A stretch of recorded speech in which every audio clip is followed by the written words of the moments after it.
This is Hannibal here from thehannibaltv.com, and today we have back one of our most popular guests, former WWE star, former Impact Wrestling star. I believe he had a cup of coffee in WCW, and now he operates Ohio Valley Wrestling. Mr. Al Snow, how are you doing today, sir? I'm doing great. Hope you're doing well too. Other than the gym still being shut down here, I'm doing all right. Is OVW back up and running? No, not yet. We're still under lockdown rules. We can't run any events. We can't operate the trade school. Everything's pretty much been locked down since March. So we're waiting to get word here, hopefully very soon, and then we can get started back up again and get going. Has there been any government funding or anything to make up for having your business closed for all these months? We did get one of the PPP loans, or the I think it's a PPE or for the employee protection. We did get one of those loans, but other than that, we've not gotten anything else. So obviously that's a big hit for you financially. You probably had to cancel shows and no money coming in from the training school. Is it true that you were actually thinking of moving OVW to Florida, or was that kind of just a joking remark in relation to the lockdown? No, Destin, Florida, the city of Destin, Florida, there were some officials there who reached out and we began a conversation, and we had spoken to a Florida senator, about some potential possibilities and what it would take to motivate us to move, to relocate. And we didn't want to, but if things don't change, I mean, it'll put us out of business. I mean, nobody can continue to survive like this with literally no money coming in at all. So we got to make adjustments. Now, you just came from LA where you attended Shad Gaspard's funeral. I believe you were the head coach in Ohio Valley Wrestling when he was training there. It's a terrible situation. Is there any memories you could share with us about Shad? Um, yeah, I met Shad when he tried out for Tough Enough 2, and he actually had made it onto the show, but there was some confusion. And when it came to his physical, something, I think it was, they thought he had hepatitis or something, tested positive for that. And then when they went back after we had already cast the show, they found out that the physical was wrong. There was a mistake.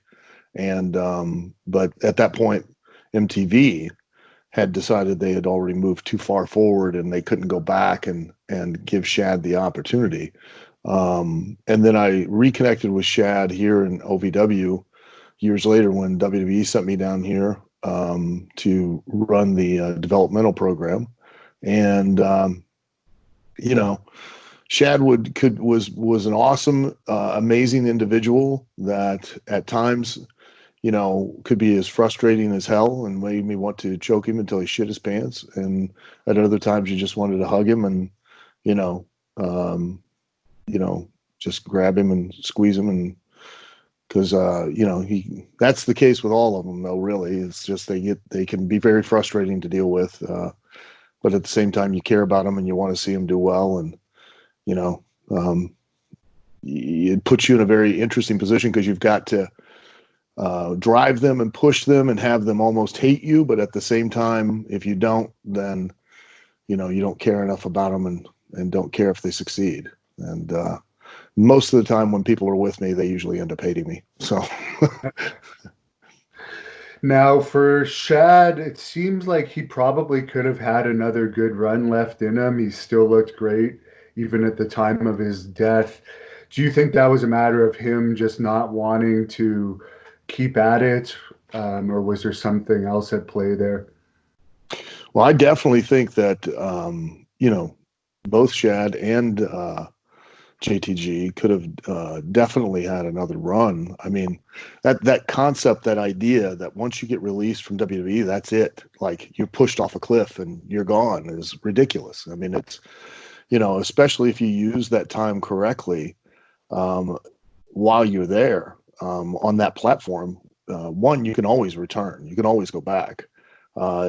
Two, you can always go to other platforms, especially with AEW opening up, and Ring of Honor is still doing, running, and Impact Wrestling. There are definitely opportunities that, I think would have came up for both of them at some point down the road. I just think that at the time, Shad was directing his focus more out there in Hollywood to his acting and his writing and things like that. And I think he was really trying to push for that. And I think probably part of that motivation was his son. It's hard to have a family and to be on the road. It's not impossible. In any way, shape, or form is it impossible, but it takes a lot more work and it takes a lot more sacrifice. And you've got to raise your children to understand that, you don't live the typical type of life that their friends do, their friends' family do. We all get raised with that idea that dad goes to work, like it's still the 1950s, mom's Doris Day, it's the Aussies, mom stays at home, works, and or stays at home, and then dad goes to work, or mom goes to work and dad goes to work, but they both come home at the end of the day, and then you've got Saturday and Sunday, and truth be told, most of the people that live that life, they really don't have that much quality time with their families in the first place. I had that conversation years ago with some guys that worked at AutoZone who recognized me, and they were, made the comment like everybody does, "Oh, you're probably never at home. You're never around your family." And I'm like, I am. I'm probably around my family more than you. And they were like upset, insulted. And I said, "Well, how much do you work?" And they're like, "Well, we work 6 days a week, 12 hours a day." I said, "So you probably get up probably 6 o'clock in the morning, go into work. You're there for 12 hours. You come home, you eat dinner when you barely speak to anybody because you're tired, you're worn out. You sit down in front of the TV to go mindless for another 2 hours, and then you go to bed because you got to get up so early. You do that 6 days a week. You got one day off, and you're doing everything you can to catch up on the other 6 around the house. And one of the things that you miss, though, is that you don't spend any real time with your family because you're too busy doing everything else. Whereas I'm away, and when I come home, I'm 100% home, and I'm home for days at a time. Granted, I'm gone for days at a time, but I come back and I dedicate my time to make up for what I was when I was away. Because I consciously am aware that while I was gone, they didn't have a father or a husband, and now I've got to come back and be those as well. Now, in the late 90s, in the Attitude Era, the travel schedule was a little more hectic than it is today. I mean, even before the lockdown, I believe WWE was cutting back on house shows. AEW, on average, is running once a week, twice a week pay-per-view days. But what was the hardest part of that Attitude Era schedule for you? Well, that schedule wasn't terrible. It was hard. It was a grind, because what you did was you went out Friday for a house show. Saturday was a house show. Sunday was a house show or a pay-per-view. Monday was Raw. Tuesday was SmackDown. You went home Wednesday. You had Thursday, and you left Friday every week. When I first came to WWF, the schedule was that we would go out we were going to work no more than 23 days a month, is what JR told us. Made an announcement that we were not going to work any more than 23 days a month. And that would be, we'd go out for 14, we'd go home for 3, we'd go back out for, 9, come home for 4, like that. And, you were on the road 14 days straight. So that's a little tougher. I remember the first trip to Germany in 95, 96, somewhere with the company. We were there for 19 days straight in Germany, and that was the typical schedule. And years prior to that, you were out on the road. I've heard you know, guys, Von Raschke one time when we were having a conversation, Baron Von Raschke and I, and he was talking about how he had been on the road. I think it was 150 days, 156 days straight, came home for 2, went back out for another like 143 or something like that. You know, Wow. And that was pretty typical. As you worked, a 7-day a week schedule, Monday through Sunday, and then started right back up the following week. And a lot of that's, changed now. Like I said, like you said, we had that schedule during the Attitude Era where we had every week, we had at least, basically we had a day and a half off, maybe 2 days total. If you count you got home Wednesday afternoon, you had all day Thursday, and then you usually left either, you tried to leave as late as you could on Friday so that you could get to the first town. Um, the bad thing for me was I lived just north of Dayton, Ohio still, and every flight was a connection no matter where I went. So I had to leave earlier to make sure I got into the towns in enough time. So.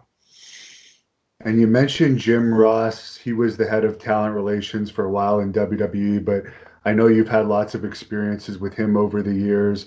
What's your opinion of him overall as a announcer and as an administrator in wrestling? Well, as an announcer, I think Jim's one of the all-time best.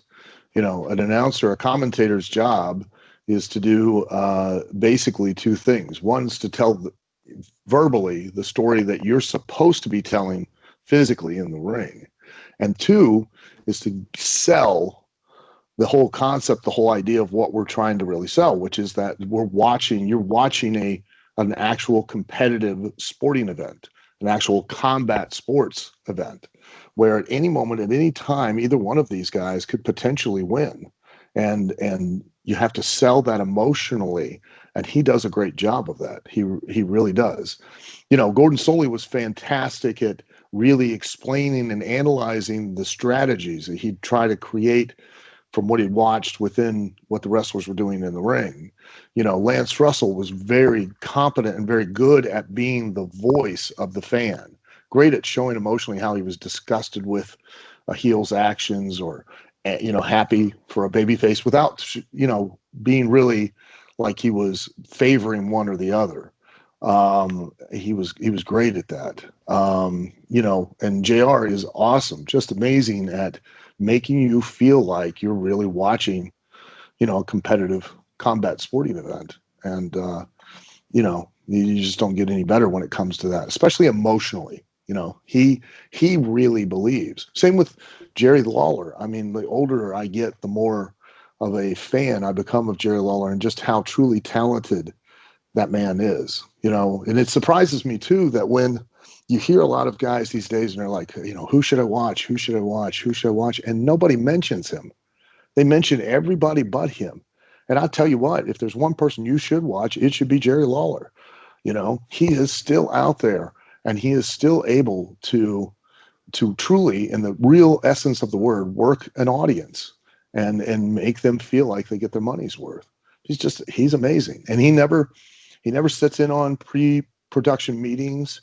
He doesn't take notes. He never has. He wants to go out and react for real to what he sees and plays off of JR and does an amazing job. As an administrator, I think JR was, I thought he was great. He was always direct, as direct as he could be. You have to understand that, when you're a cog in the wheel, you're an administrator, you're not the final say. So there are a lot of things that maybe, he would like to tell or would like to say to talent, but he necessarily can't communicate. But he was always open. He was always honest. And, you could see in his booking of talent that he was always attempting to find guys that kind of fit that mold of being able to sell the legitimate idea of a wrestling match. He's a big student of Bill Watts, and Bill Watts was very much the same way. And Bill Watts was a student of Eddie Graham. He sat under Eddie Graham and learned from Eddie Graham and used that in the Mid-South days, and then now JR still carries that forward. And you talk about selling a wrestling match. I know The Undertaker's career is winding down. I'm not sure if you've seen any of these Last Ride documentaries where it's showing him hugging wrestlers that he's wrestled after the match, talking to them before. Recently, with this Jericho Mike Tyson angle, there's pictures coming out of the two of them together and goofing around backstage. Do you think that the kayfabe era of wrestling is over? Or do you think it could still be around? And what do you think should be done these days with this social media area and behind the scenes era? Um, where to begin? I don't think kayfabe's dead, because kayfabe was never what people think it is. For one, it was just a code word that we used within the locker room, and we'd use it within the context of a sentence. That way we didn't tip off whoever might be around that they were about to hear or see something that they shouldn't see. Contrary to popular belief, the general audience, especially here in North America, predominantly have known that wrestling is predetermined since the 1920s. Take that in, since the 1920s. When I was 12 and 19 or 14, when I was 14 in 1978, and I love all my family dearly, but none of them are Mensa candidates. When I would, and none of them were professional wrestlers. When I proclaimed that I wanted to be a professional wrestler, every one of them on both sides said, "Why do you want to do that? That's fake." Now, if we follow the common course of popular opinion now, they weren't geniuses. They weren't professional wrestlers. How did they know?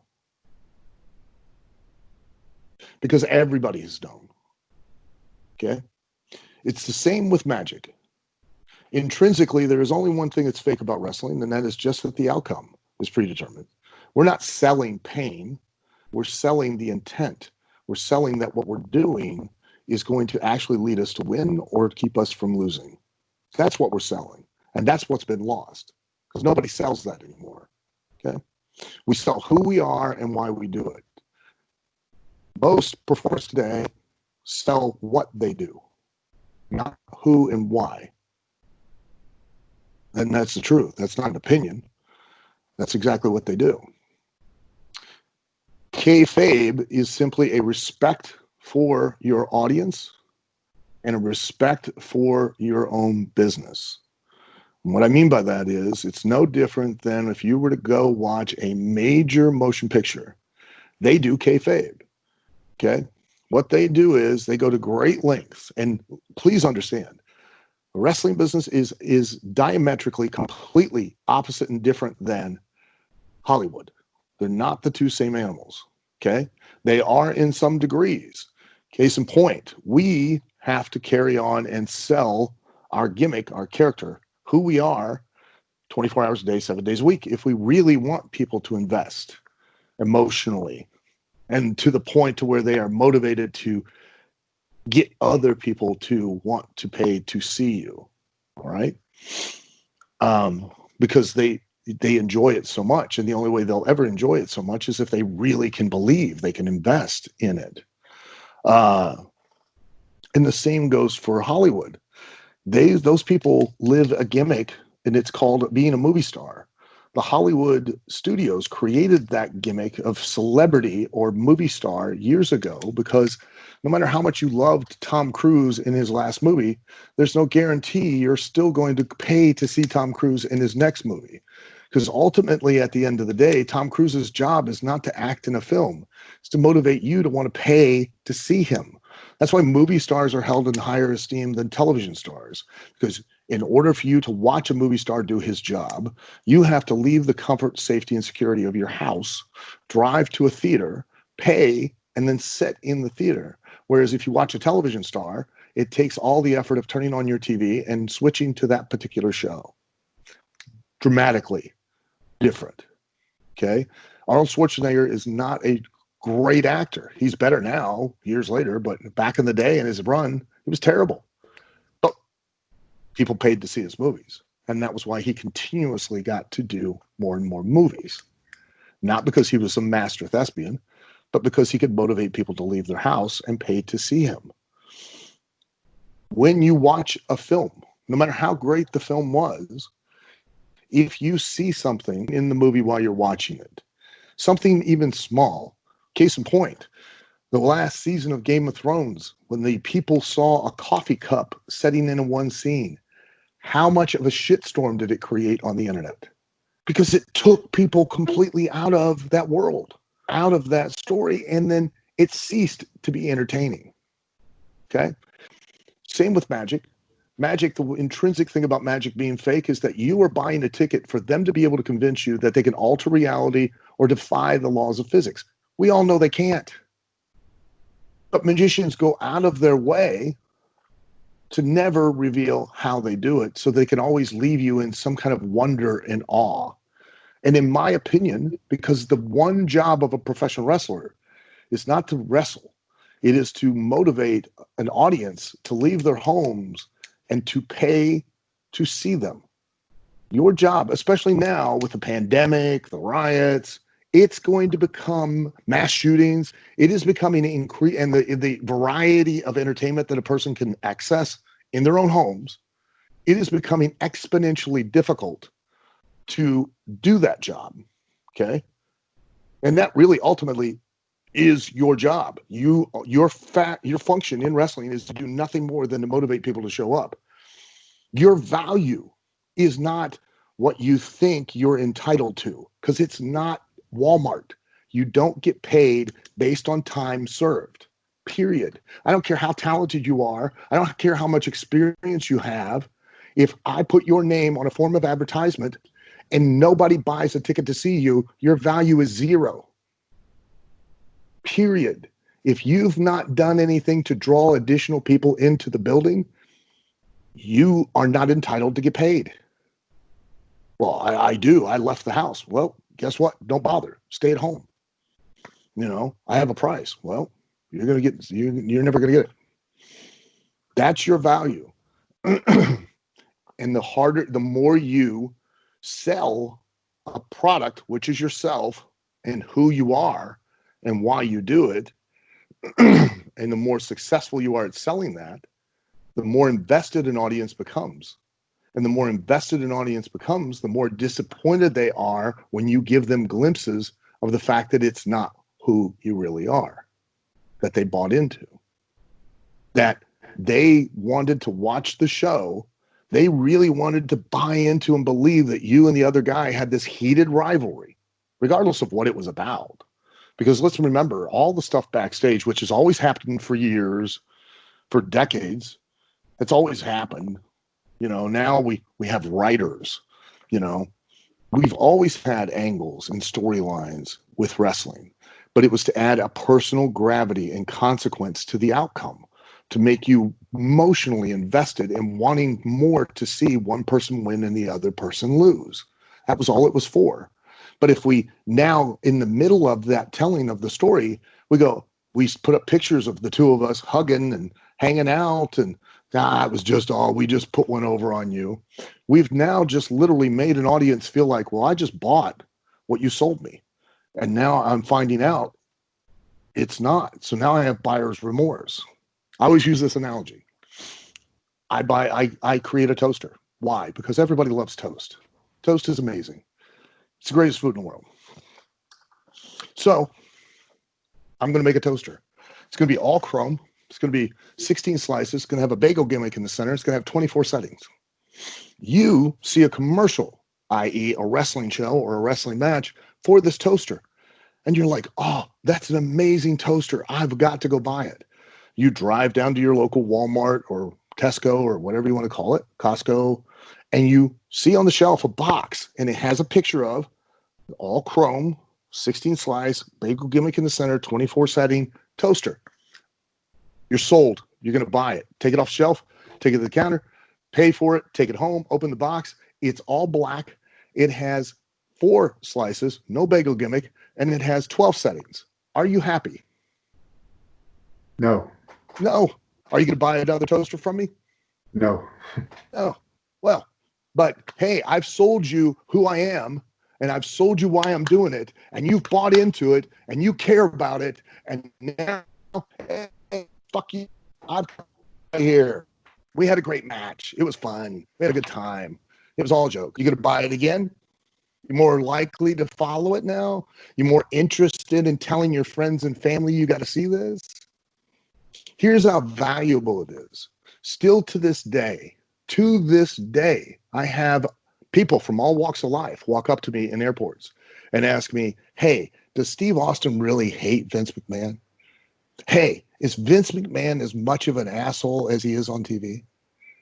They believed in those two people, and they believed in the enmity between them to the point to where years later, they still come up, and that's one of the questions they ask. I cannot tell you the number of times I've had conversations with fans, again, all walks of life, all different ages, different parts of the country, different parts of the world. Tell me this story of, oh yeah, I remember watching that years ago. Well, what do you do? I'm a professional wrestler. And of course they always go, well, don't slam me. And it's like, well, what do you do? I'm a used car salesman. Well, don't sell me a car right now. Who thinks of that stuff? Don't be ridiculous. No. But they'll go, hey, I used to watch wrestling and I really got into it. And I saw guy A and he was feuding with guy B. And then I was at the arena, or I was at a restaurant, or I was at a bar, I was at a hotel, and I saw the two of them walk in as friends. And the minute I did, it ruined it for me. And I never went back. The internet and social media are not the problem. All of you are the problem. It's how you use the internet and social media. You all sat there, including you all sat there and were like, oh, Matt Hardy's a genius. He's incredible. He's amazing. He never breaks character. What do you think we've been doing for decades prior to Matt Hardy finally doing it himself? Not breaking character. Right. Because we never sell what we're doing. We've always sold who we are and why we do it. An audience will never relate to what we do. They won't, because they've never done it, except for maybe 7 or 8 different moves that we do that everybody knows how they feel or experienced. Other than that, though, they'll never get it. Football, baseball, and basketball in the United States have enormous audiences, and the reason is because everybody's played them as a kid. That's why hockey has a bigger audience in Canada than it does in the United States. That's why soccer is bigger all over the rest of the world than it is here. The 3 top television sporting events in the world are as follows: the World Cup of Soccer, the World Cup of Cricket, and the World Cup of Rugby. Super Bowl ain't in it. You ask an American, what's the 3 top in the world television sporting events? Super Bowl, number 1. No, it's not. And trust me, I've watched cricket. I don't get it. And so I won't watch it anymore. You know what I mean? Yeah, I know. But there is a massive audience out there who do get it because they've played it throughout their lifetime. In professional wrestling, before you stepped inside a ring, you never knew what it was like to hit the ropes, hit that mat. You ask an audience what that mat is, they'll tell you it's a canvas, it's a trampoline or a mattress. And we both know that nothing could be further from the truth. They think it doesn't hurt. Oh, you know how to fall, so it doesn't hurt. No, I know how to fall. It still hurts. I just don't get injured, or injured as bad. Yeah. So do yourself a favor, all of you, because it's your business. The wrestling business is the wrestler's business. No ifs, ands, or buts about it. It belongs to the wrestler, not the promoters, not the writers, not any one single entity. It belongs to the wrestlers. It's your business. Take it back. Have some respect for yourself and your endeavors, and make your job easier. Invest in selling who you are and why you do it. And if you aren't comfortable doing that around your friends and family, and I give this advice all the time to the students and the talent here in OVW, and none of them listen to me, make 2 platforms. One that's private, and you can share your private life with your friends and family, and only your friends and family can access it. And then make one that's public, and be the thing, be the person, be the idea you've sold on TV 24 hours a day, 7 days a week. Now, a fan sent me a clip of CM Punk talking about you. He did a Q&A, and I guess he referred to you and Nova as stooges stemming from something regarding Tony Atlas at OVW, and he also said you attempted to get the Majors brothers fired. So I'm wondering what your That's thoughts are. ridiculous. Here are my thoughts. Either Punk is a liar or someone who told him that is a liar. I can tell you unequivocally, I have never tried to get anyone fired, ever, ever. I've never tried to get anyone fired or released, I should say. And I never stooged anybody off. And in fact, I had so much heat with the office because I was going out of my way to protect everybody that was in OVW. And that was part of the reason that I got released, was not because I was telling the office anything. In fact, the office was trying to find things out, and they found out about the Tony Atlas incident between him and Tony. And then I got held responsible because I didn't shut it down. Okay. So again, either CM Punk is a liar, and I will say it to his face, or whoever told him that is a liar. I have swear on my children's lives, never once have I ever tried to do anything. In fact, the exact opposite. I have pushed and I have worked, and I was there 7 days a week with those guys, almost 24 hours a day. It was every house show I was watching, critiquing, and always because I was trying to push them to be as good as possible, because I knew that if they had the opportunity, they went up, they'd only get it that one shot. They only have one chance to make a first impression. So I would push, trying to ensure that when they did get that chance, they'd make the most of it. And that's the God's honest truth. Now, did they agree with me? Did they like it? No, I'm telling you, they didn't. Because let's face it, I can tell you right now, honestly, Devin, I can tell you this unequivocally. Wrestlers are the biggest group of cunts on the planet. No matter what we do, and I've been one for 38 years, narcissistic, egotistical, needy, insecure people on the planet. No matter what you do for a professional wrestler, it is never enough. And I can prove it. Here in OVW, we literally became the world's first ever accredited trade school. And in honor of that, and trying to lift the level of and actually have higher standards when it came to training, we had a combine like the NFL. We had actual scientific instruments to measure their kinetic movement that would be able to anticipate a potential injury to a weakness in their form. We had, physical tests. We had intellectual, where we tested their IQ, their psychological, everything, just like the NFL. You get a 2-year scholarship. You get to attend school for 2 years for free. On top of that, you get housing for free. 2 years, you don't pay rent. You don't pay utilities. All you get is you get Wi-Fi, you get the cable television, you get a roof over your head for nothing. All you got to do is show up and work and give 100%. I had a group of 5 wrestlers who did the combine, got the scholarship, were able to stay in a home, a home with multiple bedrooms for free. And they were complaining and bitching about the fact that they had to have a roommate in the room, living for 2 years for free, no expenses. And it was not enough for them. They were still upset. One of them even telling me how expensive it was for his life to maintain his lifestyle. And I'm like, I get it. You do realize by not paying rent and not having to pay utilities, you'll have extra money to afford your expensive lifestyle. Still couldn't get it. Spent 3 hours complaining to me about the fact that they were going to get to live rent-free, utility-free for 2 years, and they were upset about the fact that they had roommates. You didn't teach them the trick of finding a rat to live with if they didn't like that most wrestlers know. I try not to teach the carny shit. So, well, that's very interesting. And I had another fan question. Last time I interviewed you, you talked about Marty Jannetty and the IcoPro pills and the farts that he would make. And they were wondering if you had any other rib stories about Marty. Marty, oh my God, where do I start? It never ended.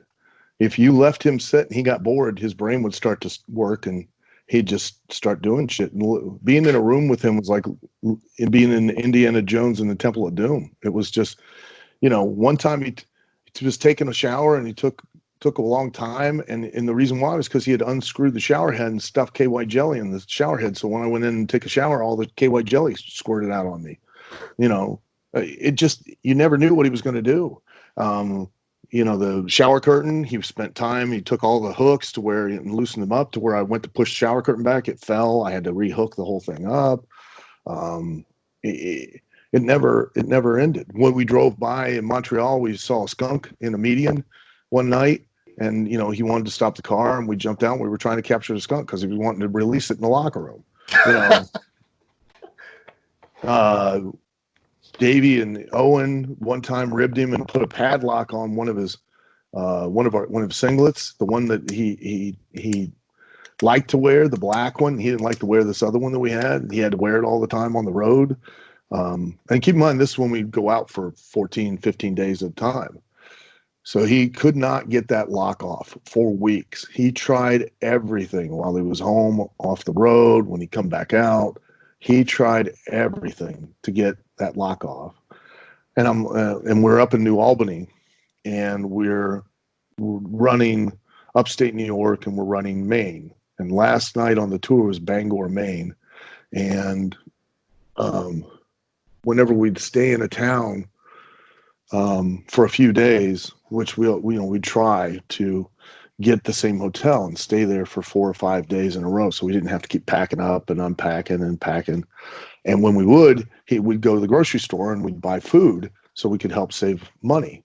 So we go to the grocery store. Marty buys a bunch of food, and he buys peel and eat shrimp in a bag, like a pound of peel and eat shrimp. And he eats the shrimp, and he keeps the bag of brine. And I'm like, what are you doing with that? And now keep in mind, Davey and Owen had put that padlock, and he was so hot at those guys for padlocking his gear. He's like, I'm gonna get fucking Davey and Owen back. And I'm like, when are we gonna do this? He goes, with the last night of the tour. That's, we're gonna wait until they gotta go home. I go, okay. So we kept that bag of brine in the room for like 5 days. The smell, and we didn't realize it was the bag of brine, but the smell, like the worst dirty, athletic, sweaty sock smell, was in that room, to the point where we complained to the hotel, changed rooms because of the smell. And it was like close to the last night, because we kept it in there for probably 3 or 4 days. And so we put it in the car. That was when we realized, oh, it's coming from that plastic bag of brine, because the car started smelling like that. Marty brings it into the building. The dressing room starts to smell like that. So Davey and Owen knew something was up. So they got dressed in their cars, and then they brought their bags in like an idiot, and they went to the ring, and then Marty poured that bag of brine in each one of their bags, and sent them home with their clothes smelling like that. So yeah, he was pretty crazy. Like, He alleged with me that he'd slept with 5,000 women. Do you think that could I believe it. Yeah. Yeah, absolutely. Absolutely. I've been to Marty, his old house in Florida, and Marty had literally like stacks upon stacks of photo albums, and stacks upon stacks of loose pictures of different women that he had been with. I mean, and when I'm saying stacks, multiple stacks. And I'm sure he hasn't slowed down or stopped, Oh, I'm sure too. And he and Sean, he would tell me that when they had that really good run and they were really super over, like they'd walk down the hallway in the hotel, and there would be a line of women sitting on either side of the hallway on the floor, waiting for them to go to the room. I mean, it's not like now. Back then, and that's the thing. You can tell when you're really doing good business is how many women are coming to the shows. That's when you know if a company or a territory is really making money. It froze up because count how many women are in the audience. When UFC was really super hot, look at how many women, and not just women, but how many attractive women. When you go back and you watch, like when the Von Erichs were so over, they couldn't even make it to the ring. When the Rock and Roll Express and Mid-Atlantic were so over, there were women all over the place. That's when you know you're making money. Now, I recently interviewed Daniel Pewter. I heard on Bruce Pritchard's podcast that Bruce said creative didn't have anything for him, but talking to Pewter after he won the Tough Enough and it was a fan vote, they wanted to bring him in as a heel. And of course, he never really ended up doing anything in WWE. Do you think they dropped the ball with him, not at least giving him that one match against Kurt Angle? No, I don't think so. I mean, you have to understand, like, to do things right, to do things correct, it takes years to learn. It takes years of experience. And I told all the kids, I'm like, hey, this sounds like a great opportunity. I said, but realize if you win, you're winning $1 million prize, but now they have $1 million worth of expectations. This is a business, and everything is an investment of time, money, and effort in a product, which is you. So now you've invested $1 million in Daniel Pewter. You want that $1 million back, don't you? Yes.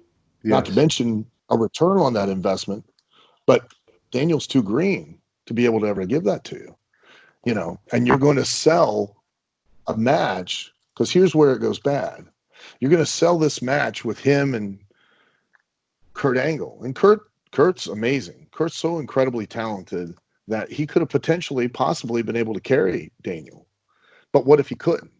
Well, now you've just put a ding in Kurt Angle because the match wasn't that good between he and Daniel, and Daniel's just going to fade away and the audience is going to forget about him, but it could very well chip away at the very facade that you've built so strong with Kurt Angle. And that's something you wouldn't want to risk. So, Daniel, to be fair, was an amazing marketer. He did a great job of politicking the audience and using, at that time in its infancy, social media, to be able to, use that to garner support to get himself the win. And, when he wasn't just released, they gave him an option. They told him, look, we're not going to renew your $1 million contract, which was $250,000 a year for 4 years. They said, but we will put you on a developmental deal. And, to Pewter's, how can you say? I mean, he didn't agree to it because he had been used to making the 250. He felt that he could do better out on his own, with mixed martial arts.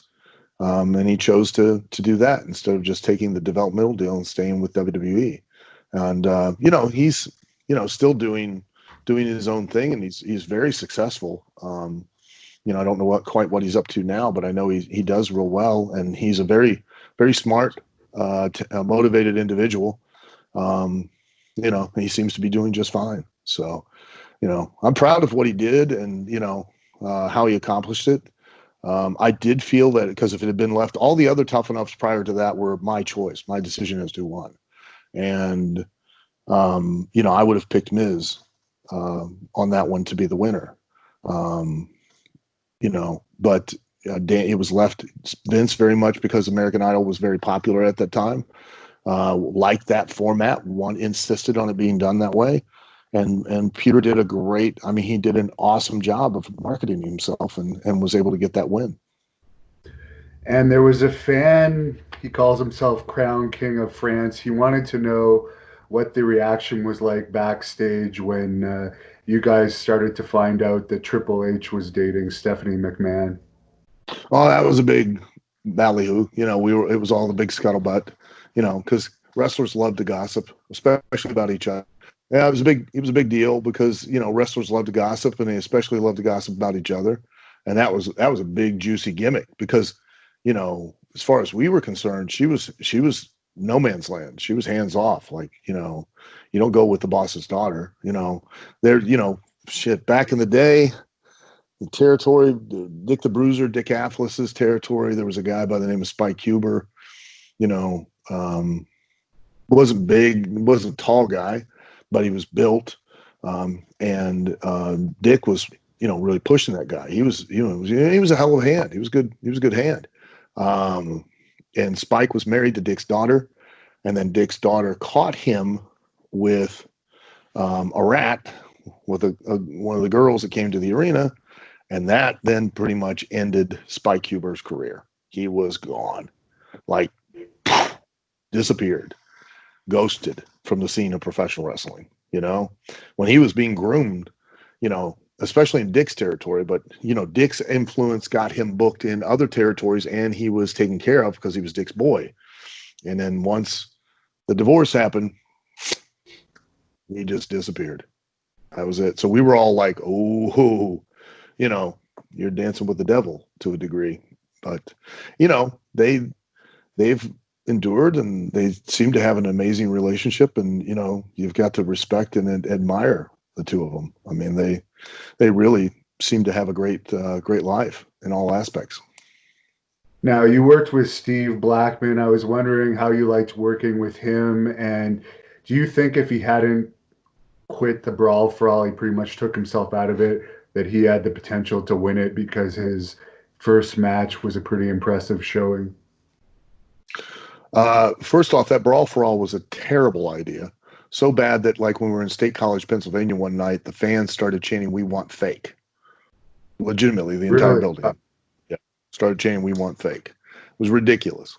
It was so bad because you ruined a lot of money-making wrestlers' reputations as being tough guys. And, you know, you never do a shoot in a work. You don't do it. It's bad. Plus, because you're selling one thing, you're selling a work, but now we're going to do a shoot. And we're going to tell you that the work is still just as important as the shoot is. And you need to be as emotionally invested. Doesn't work. Excuse me, not the coronavirus. I have a permanent sinus infection. So, without a question or a doubt, I think the only person that could have potentially given him trouble would have been Mark Merrow. And I don't think that Mark would have been that much of a challenge because of the fact that they allowed for you to take down your opponent, double leg, and you got extra points for double legging your opponent, taking them down. So, and that was what happened. Steve didn't take himself. He didn't quit the Brawl for All. He blew his knee out when he kept shooting in on the first guy he fought, which was Mark Merrow. Oh, yeah. Yeah. And that was what he did. He didn't want to stand up. He didn't want to stand up and try to strike with a Golden Gloves boxer, because Merrow is a boxer. He's gonna outpunch Steve. So Steve kept going in and taking him down to get the bigger points, so that if Merrow started landing punches, Steve would have a far enough lead. And then process, he blew out his knee in doing it. That's what took him out. But, you know, that was when you know, Merrow then went and got re-entered in, and the office was so confident that Bradshaw could take out Bart Gunn that they swerved Merrow on the points, and they let Bradshaw win because they thought Matt Bradshaw could take Bart out. When what they should have done is they should have put Merrow in there with Bart, and then Merrow would have picked him apart. Bart could have knocked him out if he'd have ever landed that big punch, that big left hand. But the likelihood is he probably wouldn't have been able to land it because Merrow, with his experience as a Golden Glove boxer, you know, probably wasn't going to get hit. Because remember, the real art of boxing is not to knock somebody out. The art of boxing is to be able to hit somebody without being hit. That's that's the real skill that you're learning when you box. It's not how to take a punch or how to punch a guy. It's how to hit the guy and slip a punch or block a punch and not be hit. Right. And Merrow would have been a tough guy for Bart to have taken on. That would have, I think if they'd have left Merrow in it and not swerved him and put Bradshaw, I think that you'd have had an entirely different outcome. Now, Butterbean in this Brawl for All documentary, I'm not sure if you saw it or not, said that the office fed Bart Gunn to Butterbean because they were mad that Bart won. Do you think there's any truth to that? I don't know. You know, that would be speculation. I don't know if they were mad. I have no idea, but I do know. I heard that someone said that Butterbean came in saying that he was willing to do business and put Bart over, and they said nope, let it fall the way it may. You know, if you knock him out, you knock him out, type of thing. Which made You know, everybody look and bad. and it made everybody look bad. Yeah, you know, Bart, if they'd have wanted to, potentially, I think they could have done something with that whole thing with him. You know, the way because he did get him over, without a doubt. You know, and I think that they could have given him even a little bit of a run and tried to make some money with it and capitalized on it to some degree. But you know, they chose not to. Why? I would assume that it's probably because they were upset that the plans didn't go the way they thought they would. And, you know, because Steve Williams was a more charismatic performer, you know, and they could have potentially made a lot more money with Steve Williams if he'd have gotten over in that brawl for all, you know, which was what it was really intended to do. And Vince Russo claims he came up with the Brawl for All. Obviously, he was writing for WWE during the ratings peak when I guess you guys had rating at one time in the eights, and you worked with them in TNA over the years. I know he had some bad ideas like the Kennel from Hell match, which you've already talked to me about, but what's your opinion of Russo overall, good and bad?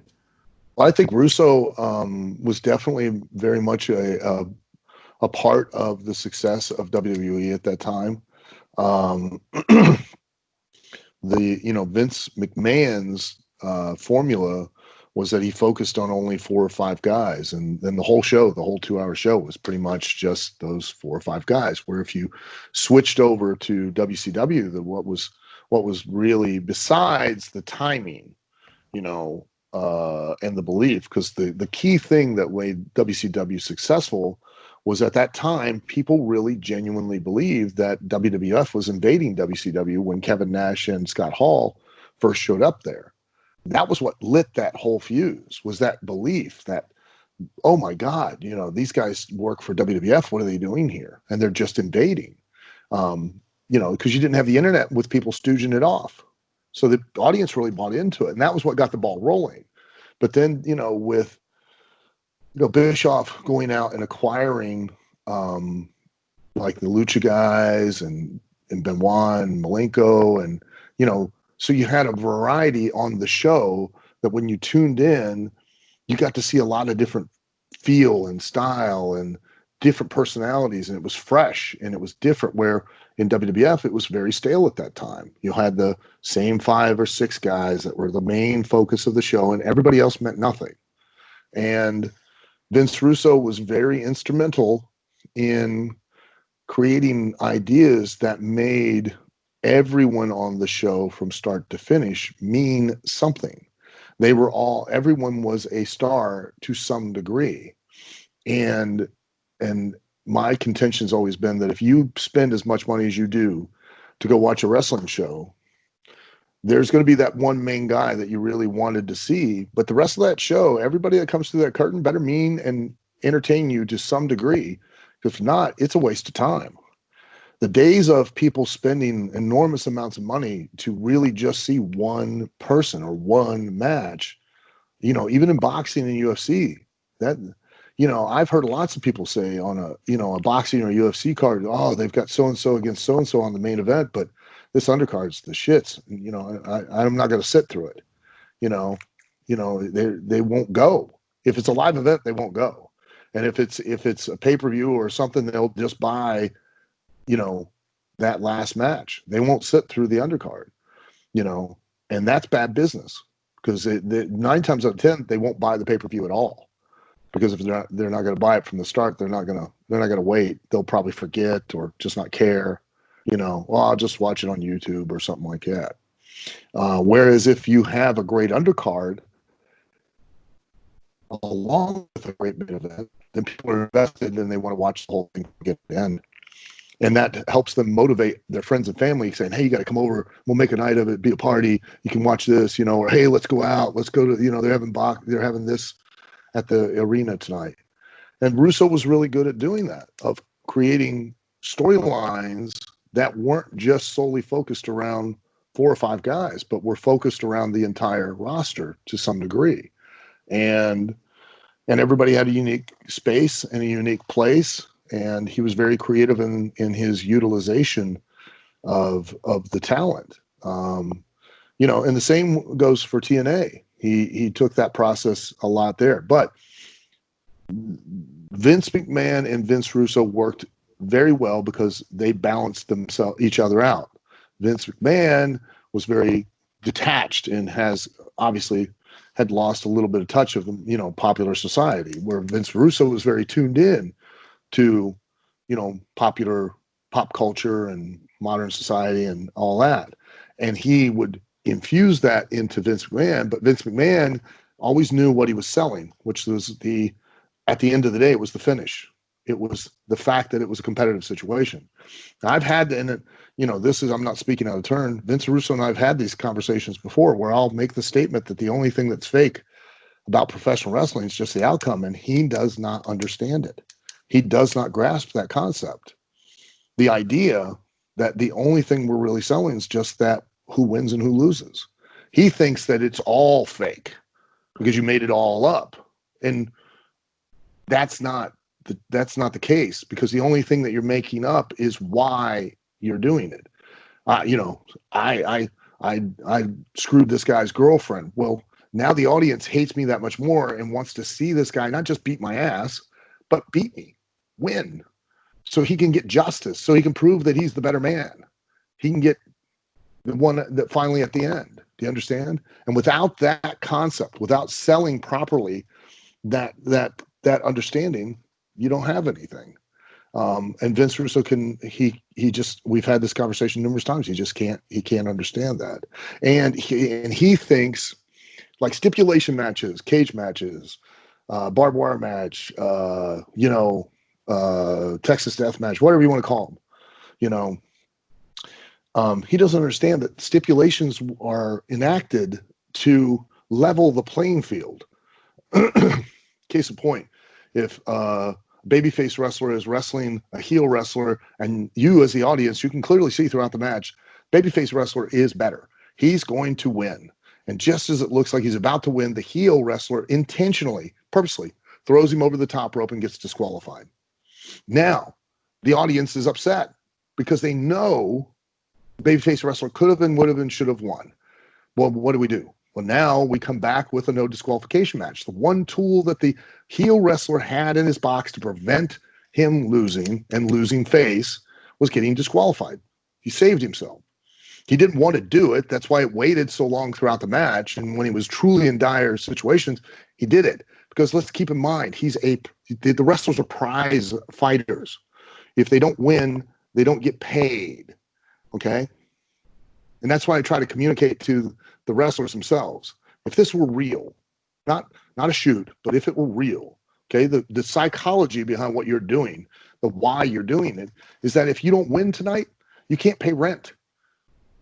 How aggressive would you be if your ability to eat and to be able to keep clothes on your back and a roof over your head was completely dependent on whether you won or lost?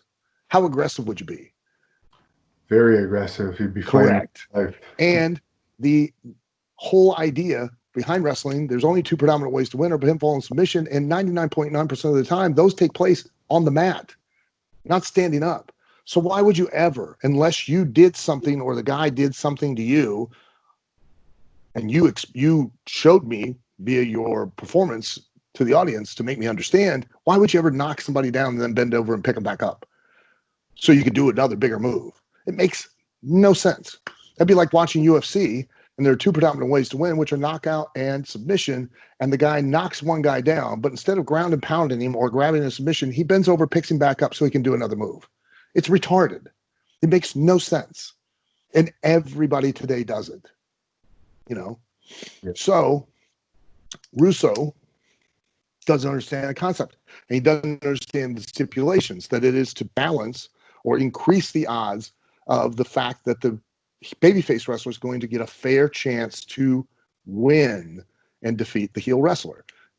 Got disqualified, now no disqualification. Looks like now the heel's getting a little more offense, but again, you can clearly see he's going to lose. Just when it looks like he's about to lose, here he goes, reaches in his trunks, pulls out brass knucks, knocks the babyface out. Well, now we got to go to a tape fist match where now the odds are now again evened, and both guys have, their brass knuckles match where both hands are taped, and now it looks like the babyface is going to finally get his justice. Here comes the buddy, jumps him, beats him up on the behalf of the heel. Well, now we go to a tag match because now the babyface has to get a partner. The whole purpose of all of this is that couldn't tell you how many times, and I directly, and again, I'm not talking out of turn. I would go to Rousseau, we'd show up at TV, and all of a sudden Mickey James and Victoria are in a cage match. I'm like, what happened the last TV that I missed that they're now in a cage? They didn't even wrestle each other. And his thought process is, if somebody's flipping through the channels and they happen to see it, they see a cage match, they're going to be more interested in and more likely to stay and watch that cage match than they are if they just see two people in the ring. Same with a ladder match or an Ultimate X match. He'd just throw them out there, and it was never that he sold the why that match was happening. And that ultimately is what really draws. It's not the match itself. It is the why behind the match, the heat, the need to see an outcome. And the only way we determine it in a fair enough manner is through this particular stipulation match. And he never got that. And I don't think, quite honestly, that his thought process ever bore fruit.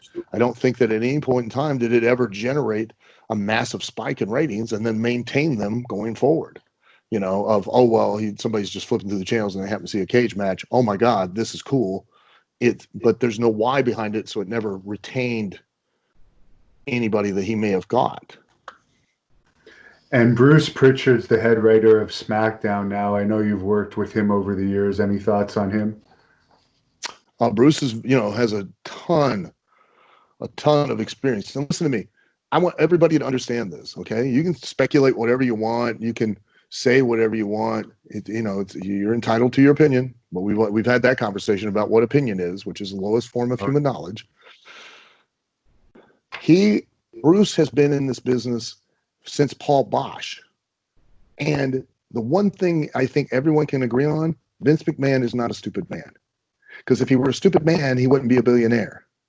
Stupid men do not become billionaires unless they win a lottery ticket. And he didn't. Okay? Why do you think that Bruce has been there for so long, and then when they parted ways, Vince reached out and brought him back? And why do you think he's now in charge of SmackDown creatively? Because Vince knows his value. Simple as that. Okay. And Jason Bink had an interesting question for you. If you were to be offered a position with AEW, would you want to be a wrestler? You're obviously in one of your best shapes ever right now. Trainer, agent, manager. What would be your choice? Probably just, I would really enjoy being a trainer. I think that, it would help them immensely to have a place that they could have a lot of their younger talent that don't have enough experience and enough experience on live TV to understand how to properly perform and take advantage of it. To have an opportunity, and not saying this just because I have it, but I do own OVW, and we produce a live television show. Well, we did until the pandemic thing, every Tuesday night. And the express purpose for why I did it live, or I do it live, is because it gives a lot of these young men and women an opportunity to learn the ins and outs and get the experience of performing on live television before they go to a WWE or an AEW or an NXT, because if you've never done it, you've never experienced it, you don't know how to capitalize on it to its fullest extent.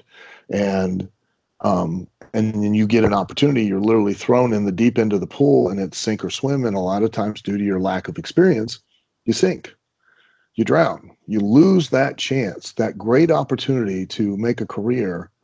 You can't capitalize on because no, you never got that experience. And I honestly think right now, I think we're the only place aside from AEW or NXT or WWE that you can do that you can actually go and get to work on a live television show on a weekly basis and start to really understand how to capitalize on where the hard camera is. You know, then when the AEW first started, there you could see a lot of the guys didn't understand where basically the hard camera was and how to play to it, and they still were playing to the audience in the building as opposed to the biggest audience, which is the audience at home. And that's just due to a lack of experience, and they never had an opportunity to do that. And here in OVW they do. So. And Isban Arayo said he really thought your Shinobi character was cool, and why did it last, I think, only one match? Well, they did. I used it a couple of times in WWE. Originally, I had created that character when I had the school in Ohio that I had started back in 1990. And I did it because if I trained you and we were going to go up to your hometown in Toronto, then the way I could make sure you had the best match in front of your friends and family was to work with me. So what I did was I literally created that gimmick and taught myself how to move differently and have different body language so that anybody watching the show, I could come out and wrestle as Al Snow later and nobody would ever recognize that I was the guy under the hood because I worked completely different. And what happened was, because at the time as Al Snow, I didn't have a definitive personality or definitive character. I was good hand, but that was what held me back. Was you couldn't describe me in a sentence or less. And the Shinobi character got more over than I did. And I started getting more booked more regularly as that because it was a definitive character. I did a lot of stuff that had a personality even underneath the mask, and they used it a couple times in WWE. And then the last time they used it, Vince loved it that time. He was thrilled with it. But he was upset because I'd taken off the mask. And the only reason I took off the mask is that the writers were insistent that the mask be taken off and I be revealed as the guy underneath the hood. And, I kept saying, no, you don't need to do that. That's not where the heat's at. You're making a mistake. And I went along with it when I really should have stuck to my guns and said no. And the very next day, Vince was like, why'd you take the mask off? That was the best match I've ever seen you do. Now we can't do anything with it. And I'm like, because they told me to. But, I could have easily refused to do it. And I should have. That was my mistake. And you were advertised for Survivor Series 95, but you didn't end up competing in the match. What was the reason behind that? I'm not real sure. You'd have to ask somebody else. I was booked on it, and then there was a change of plans, and I think they put Bob Holly in or something instead. I was never privy to the inner workings of the office at any point in time while I was there in WWE, or still to this day. That's one of the mistakes I talk about is that, it was my fault because I didn't ask questions. And I should have, but I showed up at TV for how many years was I there? From 95 to 2005, somewhere there. I don't know. I'd show up at TV and they were having me do stuff and no one, and I can't emphasize this enough, no one ever spoke to me. No one ever gave me direction. No one told me what we were doing, why we were doing it, where we were going with it, what they hoped to accomplish with it. Nothing.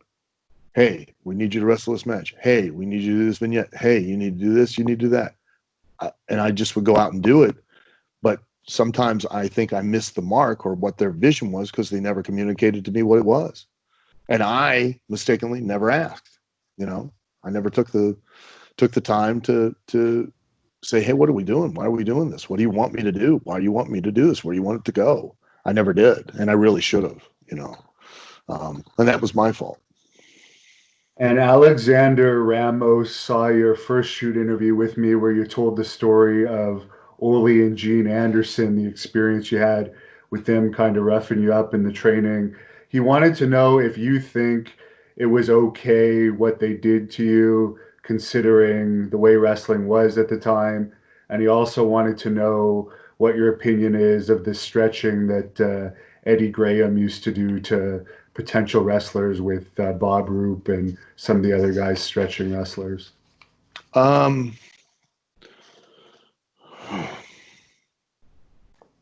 how can I? Because I do say this all the time too, and it applies to this interview and what I'm about to say. One, I'm responsible for everything I say, but I'm not responsible for what people understand. Okay, let's make it clear. I do not condone in any way, nor have I ever done it. I don't condone bullying. But I understand why Ole and Gene did what they did back then. And because still to this day, this is a very tough, physically, very tough business, but it's even tougher mentally and emotionally. And you have to understand one of the biggest shifts in the paradigm of professional wrestling is that the majority of the professional wrestlers that are in the business now don't make a living off of it. Back then, the majority of the wrestlers that were in the professional wrestling business made a living off of it. And it was their only means of a living. Okay. And they knew the value and the importance of how much it was to keep what they were selling. And that was the belief that it was real, that it was hard. Okay. And, they wanted to make it as physically and emotionally challenging and mentally challenging on the people that wanted to try to get in, to have them go out and be a commercial where they go out and go, hey, you think that stuff's fake? Man, this is what I had to do. And I didn't even get in. Look at the bruises. Look at, the broken nose, the black eyes. That helped keep that mystique about it. But it also protected the business, because how many people does it take to ruin that illusion that you've spent so much time crafting? One guy. One guy. That's all it takes to destroy everything you've built. So they're going to make sure every step of the way that you're not going to be that one guy.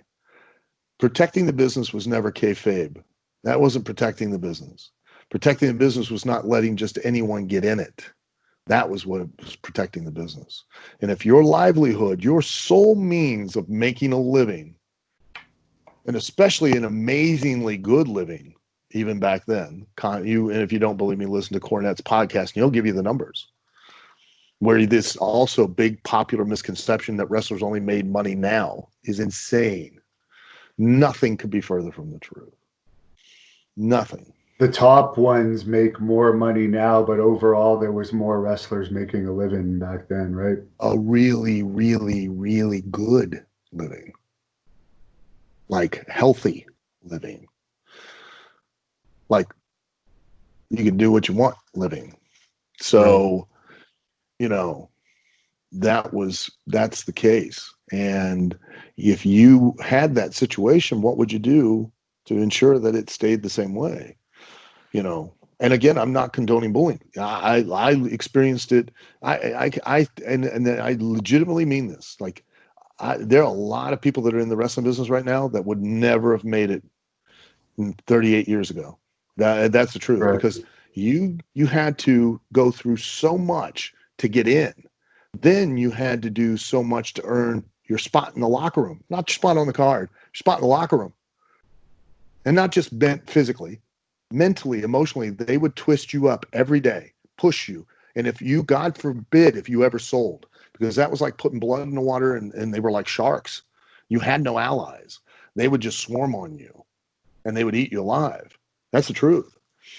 And then you had to make it through all of that. Then you had to earn your spot on the card. Then every night you had to keep putting, and you had to earn their respect. You were never given anything. And I truly believe that a large part of the degradation of the art of professional wrestling is in direct relationship to how accessible it is for everybody now. You know, I'll stooge myself off. I'm the last guy that would ever, I thought, go and try to have more bureaucracy. But I find it insulting, and I can't emphasize that word enough, insulting,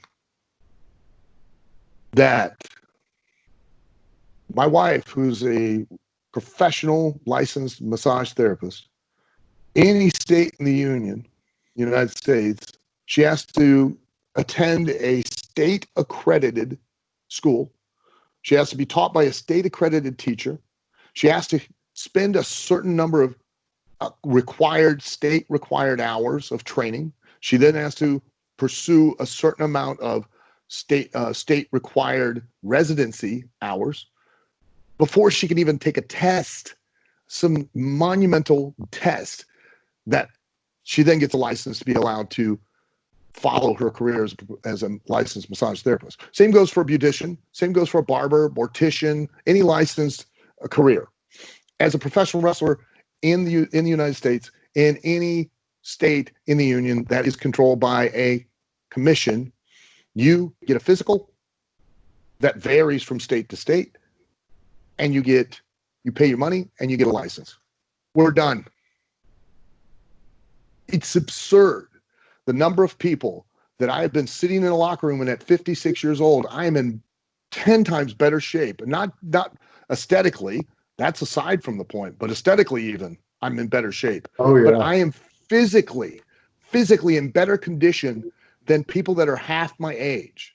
It's an insult, and it's disrespectful to the sport and the art of wrestling, and to your own opponents and to yourself, that you are in such poor condition that you are now you're greatly increasing the odds of an injury to either yourself or your opponent because you are so out of shape.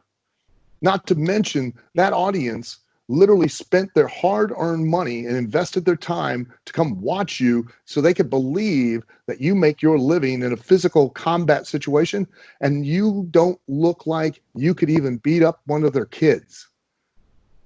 That's absurd.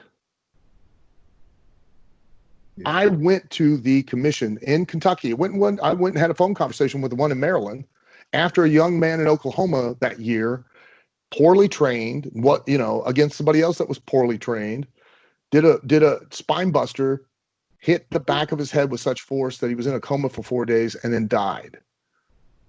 Do you know how many people every year die or are tragically injured in professional wrestling now? And the number grows exponentially every year because people have so devalued the art of it and what it takes as far as a necessity to learn the real basics and truly be trained. And anybody can literally open up a school, and I'm a professional wrestler, I can train people. And literally you've got the blind leading the blinder, and the business has just become more degraded over time. I literally had to go to a commission and beg them to institute, one, a training license, two, have a state. This before I even owned OVW. I had no skin in the game. So we're clear. Had nothing to gain from this.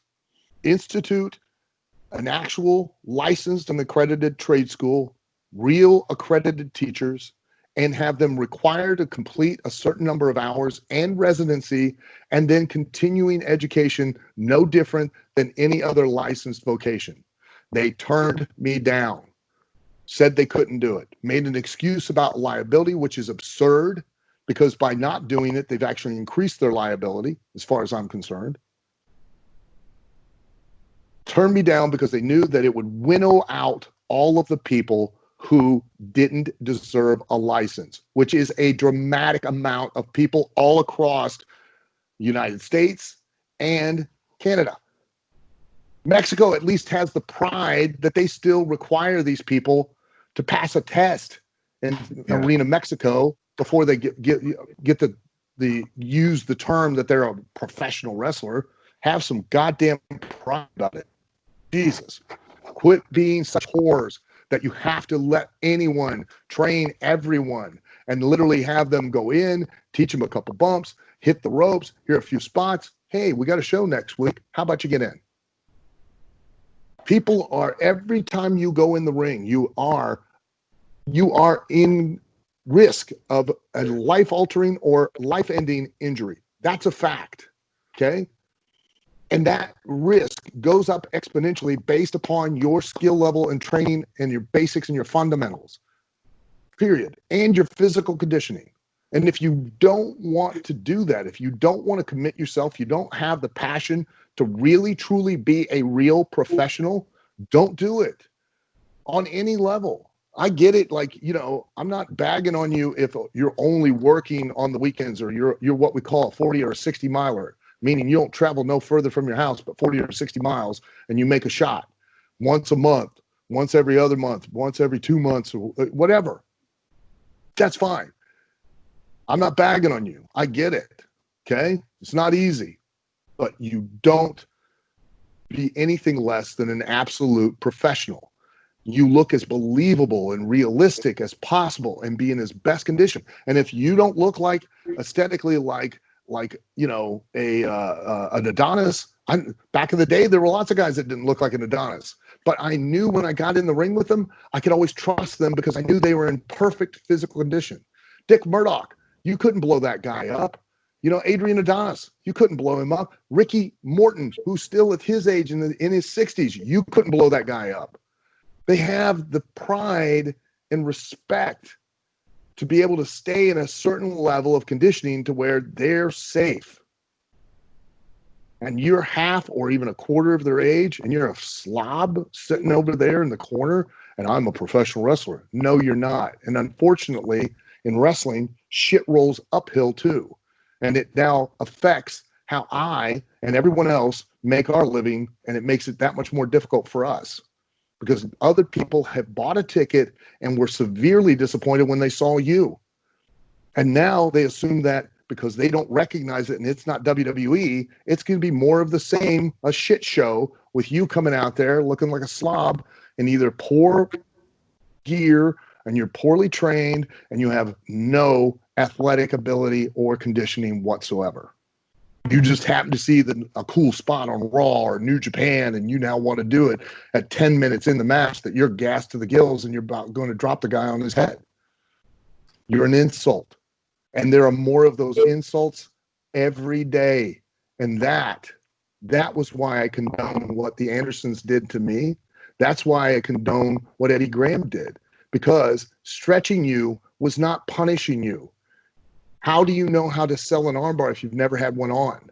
How do you know how to sell an ankle lock? How do you know how to sell any catch hold if you've never had one applied to you?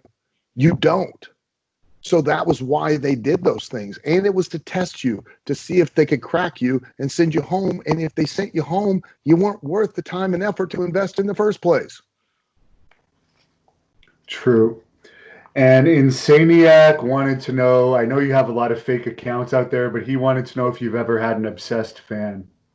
Oh, I've had several, yeah. And it's not fun. It's not fun at all. I know that the fans find it that they find it flattering, or they believe that they know you, and because of the fact that they've gotten some attachment to you because they get to watch you every week in their homes, and they believe they create some familiarity. Probably the worst time that I went through that was during that the Tough Enough run, because oh yeah, but one, because the level of exposure was up dramatically, but two, because you know I wasn't being a gimmick, I was being me. I wasn't working, and I was, you know, and people really started to believe that they knew who I was as a person, and that they had developed some kind of intimacy or a relationship with me that they never had. And you know, I had some problems like stalkers, and the problem with these people is that you can't rationalize with irrational people. You can't win, because no matter what you do, you can't stop them. You can't motivate them in any way. The basic psychology of a human brain is this. Everybody operates on two very simplistic principles, and that is emotional pain and emotional pleasure. And when a person attaches a certain level of emotional pleasure to you, and the fact that if they don't get that, it's so emotionally painful, nothing will stop them. Because you will do more. You will endure more physical pain if you associate the fact that you don't get the emotional pleasure of enduring that physical pain. It's more painful to not go through it. That's why we go work out in the gym, because we've attached the fact that if we don't train and we don't look a certain way or whatever, that we're emotionally, that's painful for us. And it's so painful that it motivates us to go in days that we don't want to go in and work out as hard as we work out and go through all the soreness and the injuries and everything, because we emotionally, painfully, it's so painful that we can't see ourselves living any other way. And these people that get that emotional attachment like that, and that the brain switches and they find you emotionally pleasurable and the lack of you so emotionally painful, they'll stop at nothing. And I do mean nothing to try to make themselves a part of your life. I had one lady, my mom, I was going through a divorce at the time. She called me up all upset and just screaming at me. And I'm like, what is going on? And she says, I found this on the internet. And this again, now keep in mind, this is back in the 90s, late 90s. So the internet was still in its infancy. She found this on the internet with this woman in Columbus, Ohio, was creating a diary of a life that she was living with me that she wasn't. Yeah. She was stories of meeting the children and meeting my ex and she was substantiating all this because she was taking clips of information from interviews that I had done about, my favorite cereal is Lucky Charms. So she was peppering in those little facts to where when people would read it, it was believable because it sounded like she knew me. I had never met that woman in my entire life. And yet she had an entire life with me that was completely fictionalized. And people in the public eye believed that we really had a relationship, that had read those internet journals. And it wasn't true. Nothing could be further. I didn't know who she was. I'd never met her. And it caused a lot of problems. Had a young girl up there in Canada who, this was back on MySpace, back in those days, and contacted me and would just pursue me and would make fake email accounts and fake MySpace accounts and all of this, pursuing me and contacting WWE and contacting the other wrestlers, pretending that she was other people, and then everything she could do. It was insane. I spoke to her. She has a lot of, she had a lot of emotional issues, the poor girl. But for these people, emotionally, it's like they're drowning. And you're that single point of hope. You're that light at the end of the tunnel, and they will drag you under in efforts to save themselves. They don't care, and you can't stop them. It's a scary thing. It really is. And at one point you pity them, but the next point, after a while, you begin to hate them because in short of you doing something drastic, there's no way to stop them. They just, you can't rationalize with them because they are completely irrational. And a bunch of people wanted to know your opinion on your definition of a good worker. For instance, is John Cena a better worker than a Dean Malenko, whereas John Cena is more of a charismatic character, where Dean Malenko is a better technician, but John Cena made a lot more money? Or what would your definition be of a good worker in wrestling? Well, let's define what a worker is. Let's define what a work is, because people don't get that anymore. What's a work? Well, a work is a lie. It's a sham. It is my ability to make you believe something that's not true. That's what it is.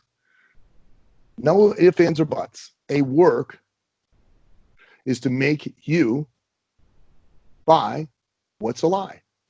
And the only lie in wrestling is that it's not predetermined, that I'm really out there trying to win and trying not to lose. Can we agree? Yes.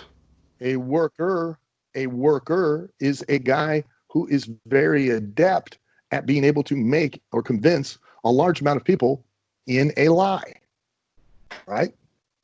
Correct. It has nothing to do with his physical ability. It has nothing to do with how many moves he can do. All it matters is, doesn't matter how he does it, is to allow you to believe in who he is and why he's out there doing it. The lie. All right? Right. So, how many times have we heard, oh, so-and-so is a great worker? When's the last time you were really able to believe in a person, in their persona, and why they were out there in their efforts? It's been Be honest. a long time. And how many times do we bandy about that? Oh, he's a good worker. He's a great worker. He can do a lot of shit. He's a great worker. That doesn't make him a great worker.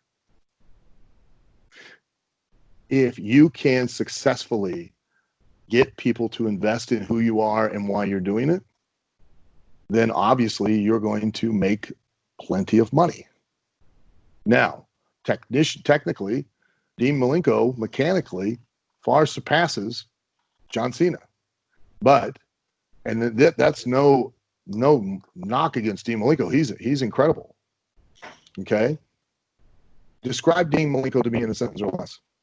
I'm not a wrestling fan. All right? You want me to watch wrestling. You love Dean Malenko. Tell me why I should watch it. And Dean Malenko in a sentence or less. He's got 1,000 holds. Okay. Meaning? He's very skilled technically, and you think that's going to sell me? yeah. If I say beer drinking, ass kicking redneck who flips off his boss, you think you're going to be intrigued to watch that guy? I'd be interested, yes. That's the difference. You understand? Right. And John Cena, you could describe in a sentence or less to the average person to some degree that would captivate them to want to watch him. Otherwise, he wouldn't have been as successful as he was. Not to mention how, he was able to some degree make people believe and care in his matches while he was doing them. Because if he didn't, he wouldn't have stayed in that spot. Think of him what you will. So was he a great worker? Yeah, because he was able to get people to believe the lie of who he is and why he did it. Now, just a few quick questions here. Someone wanted to know your favorite city to wrestle in and favorite venue to wrestle in. Favorite city, I always loved Chicago and the Rosemont Horizon. And even when I'd go out there for Windy City Wrestling, we'd go to the International Amphitheater, which was where the Dumont network started professional wrestling on TV. And but man, and Milwaukee was great too. That was an Midwest towns. Always when I was young, I always loved going to Cobo Hall because of all the history, and the audiences were crazy back in the 80s and in Cobo. And of course ECW Arena, because the audience was, they were as much a part of the show as the show. I mean, more so.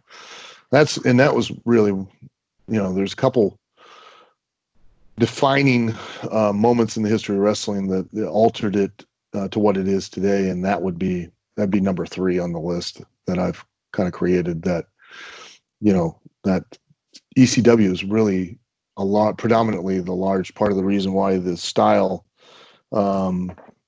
is what it is today. Why the performers are performers and not workers, because we've just determined what a worker is. And people can debate with me and they can, well, that's your opinion. No, it's not. A work is a sham. It's a con. And that means that a worker is a con artist who makes you believe in the thing that's not real. And the only thing that's not real is who they are and why they're doing it. That's it. So, we don't have, that's the issue, is we have a lot of performers in wrestling now, great performers. I mean, there's more and there has been for probably a decade and a half or more. We have more physical and athletic talent in the wrestling business than we've ever had in the entire history of wrestling now. And we've got fewer places to work, wrestle, perform, because we have very few actual real workers left in there. And the ones that are, they stand out. You know, everybody applauds and gives accolades, and rightfully so, to MJF. You know, in one breath, they'll tell you kayfabe's dead, and the next second breath, they'll sit there and loud praise onto MJF about the fact that he never breaks character. Well, which is it? Is it kayfabe's dead, or are you happy because he always is selling who he is? Because that's kayfabe. You have to make up your mind. You know what I mean? So, you know, and he wrestles like a heel. You know what I mean? He does a great job wrestling like a heel. You know, and that's a rare thing today. We don't have, that's the other thing we're missing in the equation, is that no matter how you tell a story, whether you tell it through your physical actions and your body language and your facial expressions in the context of a competitive situation such as wrestling, or you write it down in a book, or you act it out on the stage or on a screen, you need an antagonist and you need a protagonist. And in wrestling, we really don't have any real antagonists anymore. We don't have any real heels that are willing to make the opposite person look better than them so that they have the express reason to do something heinous to gain the advantage. It's not what a person does that gets heat. It's why they did it. Even in your own life, what people do doesn't piss you off. It's because you think of a reason why they did it, and that's really what pisses you off, is the why they did it. And the same goes in wrestling. And we no longer sell the why anymore, you know. And Cactus Jack Black wanted to know if you ever witnessed any locker room fights. Oh yeah, I've witnessed quite a few over the years, you know, and some near ones too. Watched one guy get his eye popped out of his skull in one when I was about 19 or 18 or 20. I was only in business for a couple of years. That traumatized me watching him. I just looked at me, wetted his thumb, stood up, and you heard a little, and the guy's eye popped right out of his head and hung on his cheek. Who was the guy that did the eye? God. I can't remember the guy. They were in a fight over a rat. And they were in a match. It was a lumberjack match, and we're out there and ringside, and they started getting stiff with each other. And the one guy went down and was looking right at me, and he just kind of stuck his thumb in his mouth because he wet his thumb so he could slide in easier. Turn around, popped it out. And last question, as a wrestler, did you enjoy your time more in WWE, ECW, or TNA? Honestly, I enjoyed every one of them, and I'm most grateful for WWE because it's if I hadn't been to WWE, I had a great career even before. I mean, I had been working for 14, 15 years before I went to WWE. I know that sounds crazy. You know, I had a guy, one of the guys here, we were having a conversation, and I was teaching class, and you know, he's like, how long was it before you got signed? Because let's face it, that's every young guy and girl's whole sole goal is just got to get signed. And he was like, well, you know, how long was it? And I was like, I don't know. I've been working for probably 14 years. He's like, what? It took you 14 years? I go, yeah, because that wasn't the goal. The goal was just to work. And the WWF at the time was it was a bigger, more prominent territory that it was a bigger platform. You know what I mean? That was it. It wasn't, oh my God, I've got to get signed or else I have no career. It was, I have a career, but if I go to WWF, I'm going to make better money. You know, that was it. And it just blew his mind. And that's why I say, like, you know, and I mean it when I say it, like, working for WWF, WWE, ECW, and, you know, WWA, you think of it in an AWA, you know, if it has a W in it, I've worked for it. It was awesome working everywhere. It's just that WWE, I made the most money, and it was the most prominent platform that if I had not had that opportunity, we wouldn't be having this conversation because nobody would care. And two, it wouldn't have allowed me to continue on and have a career even after WWE that, I've been able to travel the world and make an enormous amount of money all because I, had that run in WWE. So, it was great. It was awesome. And ECW was a blast. I mean, probably, was such an awesome time. The locker room the morale was so great, and business was good, and I was really getting over, and I was having fun, and I had freedom to do what I want. Paul would let you do whatever you wanted. He didn't come down on you. But Smoky Mountain was awesome because, I'm working every night with those guys. God, to work with Ricky Morton and Robert Gibson are so ridiculously good, and physically and mentally and creatively, like I was firing all cylinders, and quite honestly, we'd talk a little bit, maybe if there was a spot or two that we wanted to do, for 14, 15 years, I'd go in the ring and we'd have a spot or something we want to do. And if it came up, it came up. If it didn't, nobody cared. And we just went out there and we had so much fun, just calling shit as we did it. And it was so easy and so effortless. And, and then it's changed, it's everybody has to mentally rehearse absolutely everything they do. And, I'm probably going to say something controversial here. So you'll be happy because it'll piss people off and it'll make them want to hear it.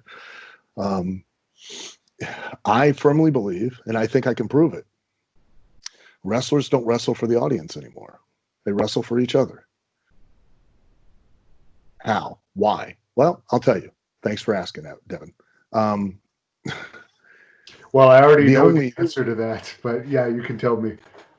The only reason that the wrestlers get together and they meticulously go over every step, plan everything, leave each other, mentally rehearse it, come back, refine it, and then mentally rehearse it again is because they're terrified that they're going to make a mistake. And the only people that will ever know they really made a mistake are the boys in the back. And one or two people that are in the audience writing a report.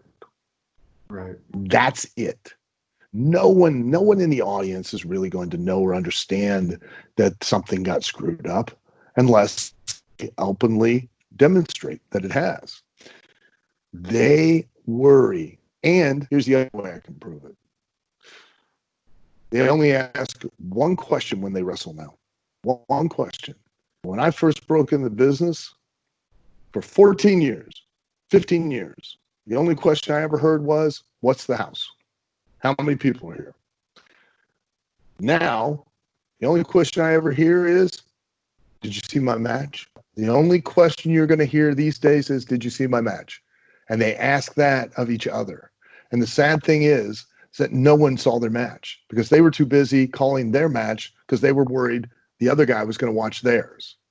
They don't care what the audience thinks. They only care about what each other thinks. Because back in the day, we only cared about what the audience thought, and we only cared how many people were in the audience, not what the other wrestlers thought of our match. And they are so preoccupied with that now, so overwhelmed with it, eaten up with it. And I can prove it even further. All of these empty arena shows will prove that point even more because they haven't altered, they haven't changed nothing about their performance. It's as if there's still 20,000 people in the building and there's not a soul, and they still perform exactly the same way. That's true. And that's sad. It's a shame. It really is. One of your points that you just mentioned made me think of that Undertaker documentary because you mentioned if someone screws up, only the wrestlers are going to know. And in this Undertaker documentary, they're bringing up screw ups in matches that like nobody knew. So I question why they do that, but it's not my problem, I guess. Hey, look, it's not my circus, ain't my monkeys. So, it is our problem, though, because it is our business or it's the wrestler's business. And unfortunately, their job is not to perform. Their job is to motivate numbers of people to come watch them. And they're making that job infinitely more difficult by the way they perform. And they're now making it harder for you, if you run a show, to draw an audience, because the audience isn't getting what they paid to see. I It's had that no issue different than last paying show, to, going yeah. around putting posters up. They're making, some of these shopkeepers are making fun of me that I'm still promoting wrestling because they see some of this stuff on TV. And they think it's a joke. They act like it's a joke now. So if it's a joke, there's no value to it. There's no value to it. They're not going to pay to see it. And that shopkeeper, he's going to now, people are going to come in that shop. They're going to see the poster. They're going to start a conversation, and he's going to laugh about it to them. And now they're going to not want to come see. You know what I mean? Yeah. We're fulfilling our own prophecy of the death of the business. It's sad. It really is. And at any point in time, the wrestlers could take control over it again, and they could be the ones who dictate how it goes. But they are so eaten up with wanting the critical acclaim and the accolades, as opposed to really making things successful and then being able to do what they love to do for a living. And it's disappointing. It really is. But what do you do? I mean, I can only control my little part of the world, and and try to give people, it's no different than if you went to watch a magician, and while he's sawing the woman in half, he's turning around to the audience going, don't worry, it's okay, it's all fake. I've got another girl down here with her legs out through the box, and then she's up here with herself tucked in. I'm not touching her with the saw at all. Well, then what was the point of me sitting here watching you do it?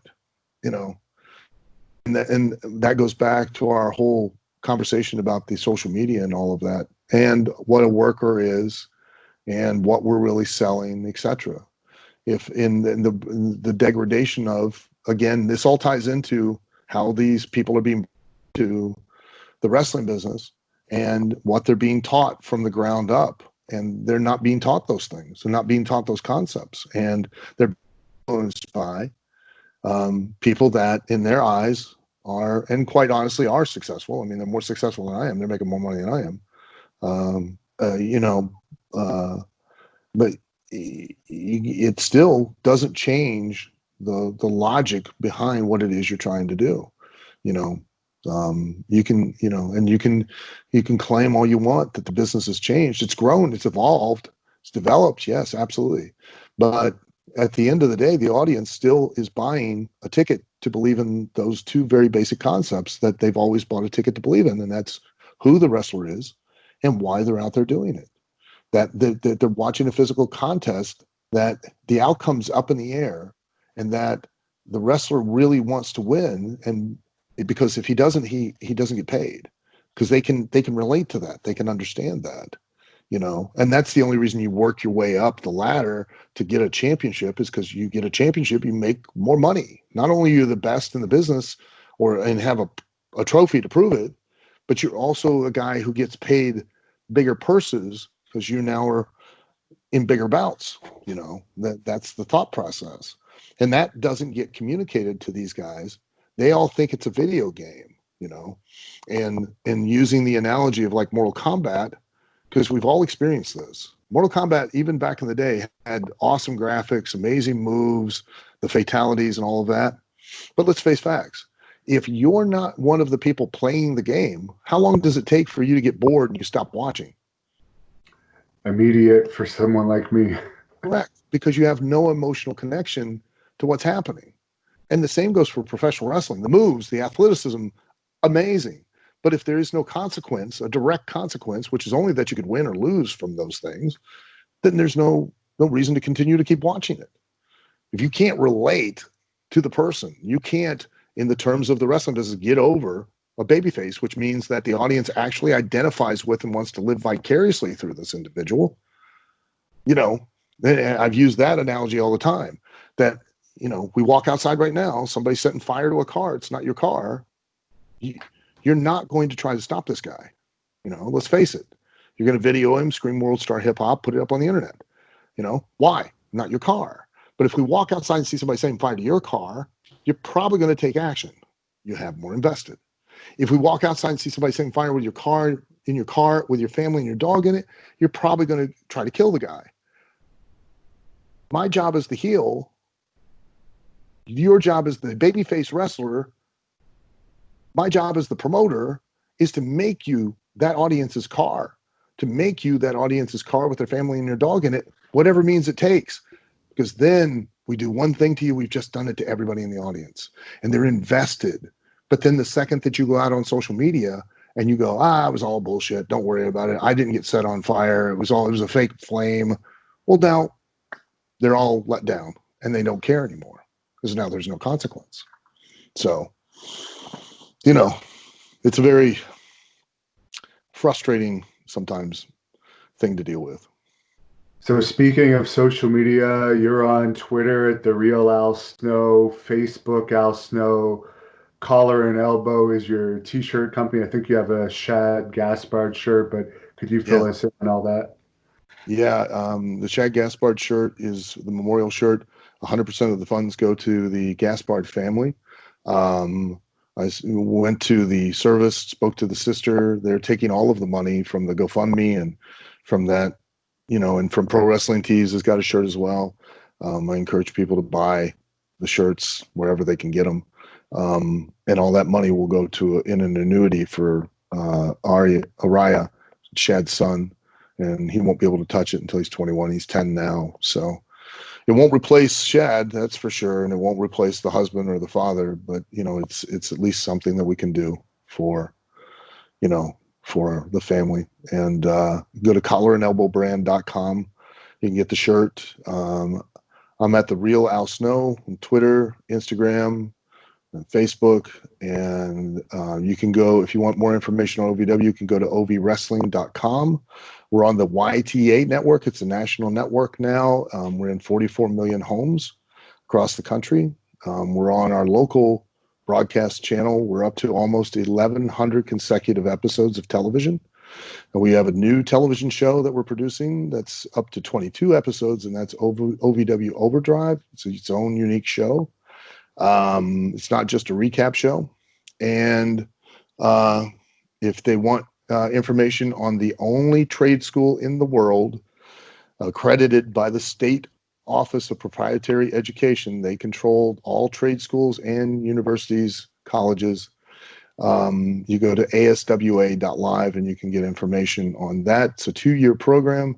Teaches not just the in-ring skills, but also camera operation, business management, live event management, television writing, creative writing, social media management, etc. So we try to give people, men and women, the skills to have, because it's not a matter of if, it is a matter of when your career will end in the ring.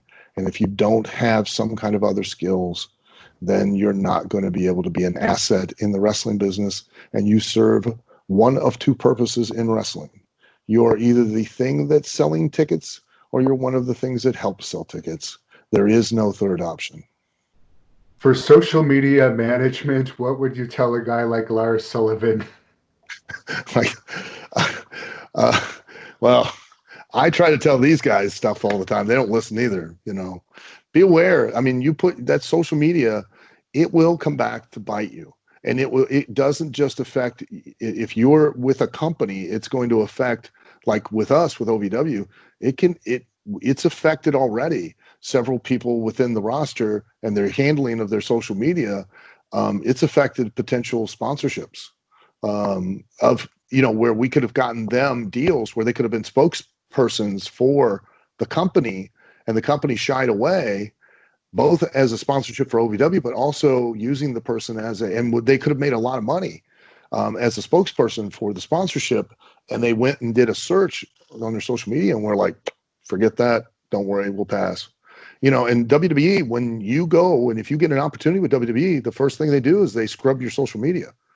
They go right through it. And if they find anything, that astounding that they missed all that with Lars, but if they find anything that's even questionable, I don't care how good you are.